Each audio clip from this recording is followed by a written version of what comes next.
ছাত্ৰ ছাত্ৰীসকল আমি ধ্যানচান্দ লেছনটোৰ কুৱেশ্যন আনসাৰখিনি আলোচনা কৰি আছিলোঁ। ইতিমধ্যে মই পাৰ্ট 1টো আমি আলোচনা কৰিলোঁ। এক্টিভিটি নাম্বাৰ 1 আৰু 2খিনি আলোচনা কৰিলোঁ। এতিয়া আমি আলোচনা কৰিম এক্টিভিটি নাম্বাৰ 3। এক্টিভিটি নাম্বাৰ 3ত কি কৈছে চোৱা, match the following parts with the correct information from the lesson। আমাৰ লেছনটোত কেইটামান ধ্যানচন্দৰ লগত ৰিলেটেড কিছুমান ইনফৰমেশ্যন দিয়া আছে আৰু তাত এইখিনি দুটা পাৰ্টত খেলি মেলিকৈ দিয়া আছে। এতিয়া ফাৰ্ষ্ট পাৰ্টৰ লগত ছেকেণ্ড পাৰ্টটো মিলাব লাগিব। প্ৰথম আছে ধ্যানচান্দ ৱাজ বৰ্ণ। ধ্যানচান্দ জন্ম হৈছিল, কেতিয়া জন্ম হৈছিল? ইন 1905। এতিয়া ধ্যানচন্দৰ এইটো প্ৰথমটো মিলিব ইয়াৰ লগত। আমি সেইখিনি এনেকৈ লিখি পেলাব পাৰা বহীত। Dhyan Chand was born in 1905। Number B, he joined the British Indian army at the age of 16। এইটো He joined the British Indian Army, এইটো শেষৰটো, at the age of 16. The first gold medal for India, প্ৰথমটো সোণৰ medal ইণ্ডিয়াৰ বাবে তেওঁ আনিছিলে। ধৰিব পাৰিছানে কোনটো হ'ব? এইটো কেম ইন 1928। এই দুটা লগ লগাই তেনেকৈ লিখি পেলাবা। The 1932 Olympics brought India's second gold in hockey।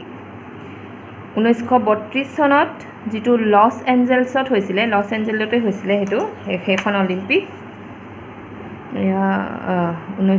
1932 Olympics in loss এঞ্জেলছত হৈছিলে আৰু সেইখন মানে অলিম্পিক গেমত হকীত কি হৈছিলে, তেওঁ ইণ্ডিয়াৰ বাবে ছেকেণ্ড গ'ল্ড মেডেল আনিছিলে। তাৰমানে দ্বিতীয়বাৰৰ কাৰণে ইণ্ডিয়াই গ'ল্ড মেডেল পাইছিলে। তাৰ শেষৰটো আছে চোৱা, gold is the name of. Gold কিহৰ নাম হয়? এনেই হকীত যিটো আমি গ'ল্ড কৰে সেইটো গ'ল্ডৰ কোৱা নাই, গ'ল্ড বুলি এটা নাম দিছে। কিহৰ নাম ধৰিব পাৰিছানে? ধ্যানচান্দ অট'বায়'গ্ৰাফি। ধ্যানচন্দৰ যিখন আত্মজীৱনী সেইখনৰ নাম তেওঁ দিছিলে কি? গ'ল্ড। এইটো এটা কুৱেশ্যনো হ'ব পাৰে দেই। এইটো what is the name of Dhyan Chand autobiography. ধ্যানচন্দৰ অট'বায়'গ্ৰাফিখনৰ নাম কি? তেতিয়া আমি লিখিব লাগিব gold. Gold is the name of Dhyan Chand autobiography. সেইটো আছিলে নাম্বাৰ 3 এক্টিভিটি। সেইখিনি তোমালোকে এনেকৈ লিখি পেলাবা বহীত। এতিয়া আহোঁ এক্টিভিটি নাম্বাৰ 4লৈ। কি কৈছে চোৱা, let's check how much we have understood the lesson. আহাচোন আমি লেছনটো কিমান বুজিলোঁ পৰীক্ষা কৰি চাওঁ, চেক কৰোঁ। Say whether the following statements about Dhyan Chand are true or false. এই তলত যিকেইটা ধ্যানচন্দৰ বিষয়ে দিয়া আছে সেইকেইটা ট্ৰু নে ফল্ছ, অৰ্থাৎ সত্য নে অসত্য আমি বিচাৰ কৰোঁ আহা। নাম্বাৰ এ, ধ্যান Singh came to be called Dhyan Chand. ধ্যান সিং লাহে লাহে কি বুলি জনাজাত হৈ পৰিছিল? ধ্যানচান্দ বুলি জনাজাত হৈ পৰিছিল। ধ্যান সিঙক সকলোৱে ধ্যানচান্দ বুলি ক'বলৈ লৈছিল। সেইটো ট্ৰু নে ফল্ছ? ট্ৰু। এইটো হ'ব true. Dhyan Chand was born in Allahabad in 1905। 1905 চনত ধ্যানচান্দ এলাহাবাদত জন্ম হৈছিল। সেইটো true. He was born in the month of September. সেইটো শুদ্ধ নে অশুদ্ধ বাৰু? তেওঁ ছেপ্টেম্বৰ মাহত জন্ম হৈছিল বুলি কৈছে। সেইটো হৈছে ফল্ছ। তেওঁ আগষ্ট মাহতহে জন্ম হৈছিলে। He was born in the month of August, কিন্তু ইয়াত দিয়া আছে ছেপ্টেম্বৰ, সেইকাৰণে এইটো হ'ব false. Number D, Dhyan Chand was a football player. Dhyan Chand এগৰাকী ফুটবল খেলুৱৈ তো ট্ৰু নে ফলছ সেইটো হ'ব ফলছ তেওঁ হৈছে এজন হকি খেলুৱৈ Dhyan Chand was A hockey player Dhyan Chand এজন হকি প্লেয়াৰ আছিল India won the first gold medal in hockey in 1928 gold medal 90 প্ৰথম ইণ্ডিয়াই হকিত গোল্ড মেডেল কেতিয়া জিকিছিলে কেতিয়া জয় কৰিছিলে 1928 চনত 1928 এটো হয় নহয় চোৱাচোন A few months later in 1928 he led the Indian hockey team to win the first gold medal for India in Amsterdam এটো হ'ব তেনেহলে কি আমষ্টাৰডামত অনুষ্ঠিত হোৱা হকি খেলত তেওঁ কি কৰিছিলে 1928 ত ইণ্ডিয়াৰ বাবে প্ৰথম গোল্ড মেডেলটো জয় কৰিছিলে আৰু হেতু হ'ব তেনেহলে কি হ'ব ট্ৰু হ'ব Dhyanchand scored a total of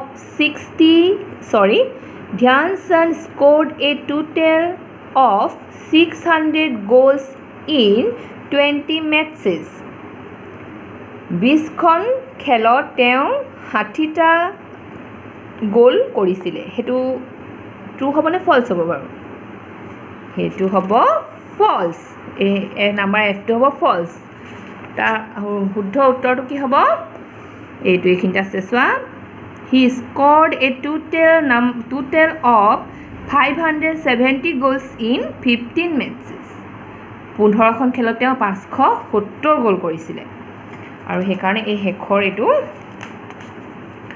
number F টো হ'ব ফলছ আৰু তোমালোকে হেখিনি বহিত এনে ধৰণে লিখি ল'ব পাৰা এনেকে লিখি পেলাবা ট্ৰু ফলছ কৰি এনেকৈ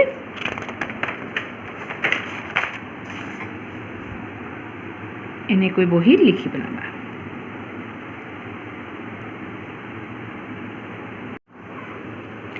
এতিয়া আহো আমি এক্টিভিটি নাম্বাৰ 5 লৈ ইয়াত কি কৈছে চোৱা arrange the letters to form word এই তলত কেইটামান word খেলি মেলি কৈ দিয়া আছে আৰু হেকিটা arrange কৰিব কৈছে আৰু এইটাৰ পৰা এটা word form হ'ব You will find words from the lesson you have just read আৰু এই যিকিটা word দিছে সেই word কিটা গোটেই কিটা তোমালোকৰ এই এতিয়া যেটো পাঠটো আমি পঢ়িলো লেসনটো পঢ়িলো তাতে আছে আৰু এইকিটা তোমালোকে arrange কৰিব লাগিব আৰু কি কৈছে so now pronounce the words correctly with the help of your teacher আৰু তোমাৰ টিচাৰৰ সহায়ত word কিটা ভাল ধৰণে pronounce কৰিব লাগিব word কেটা প্ৰথম খেলি মেলি কৈ দিয়া word টো হৈছে সোৱা S T A U T R E হেতু হ'ব S T A U T R E হেতু হ'ব S T A T U R E S T A T U R E হেতু হ'ব stature অৰ্থাৎ আকৃতি উচ্চতা হেবিলাক বুজায় কিমান উচ্চ লেংথ কিমান হেবিলাক বুজায় stature সেকেন্ড আছে সোৱা L E D G E N S L E D G E N S হেতু হ'ব L E G E N D S আমি সাধাৰণতে এটো উচ্চাৰণ কৰো legends বুলি আসলতে legends এনেকৈ হ'ব legends আমি কি কওঁ সচৰাচৰ legend আসলতে শুদ্ধ pronunciationটো হ'ব legends তাৰ পাছৰটো চোৱা P R A T I C E S এটো খেলি মেলি কৈ দিয়া আছে হেতু হ'ব P R A C T I C E practice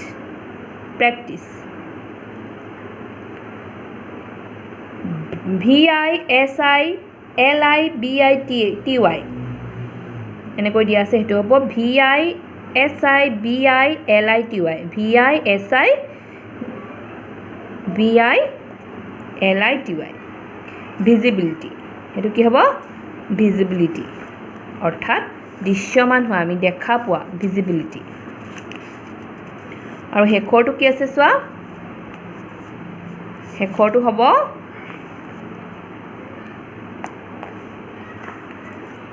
CARER আছে হেতু হ'ব CAREER কেৰিয়াৰ আমি এতিয়া উচ্চাৰণ কৰোঁতে কেৰিয়াৰ কওঁ আচলতে ইংৰাজীত এনেকৈ আৰটো একেবাৰে ফুটুৱাই কেতিয়াবা নকয় এতিয়া হেতু হ'ব কি চোৱা কেৰিয়াৰ কেৰিয়াৰ এনেকৈ হ'ব কেৰিয়াৰ নহয় আকৌ কেৰিয়াৰ এইখিনি আছিলে এক্টিভিটি নাম্বাৰ 5 আৰু এই পেজটোত চোৱা তোমালোকৰ কিছুমান ইকুইপমেণ্ট কিছুমান দিয়া আছে এইবিলাক এইটো হেলমেট গ্লোভ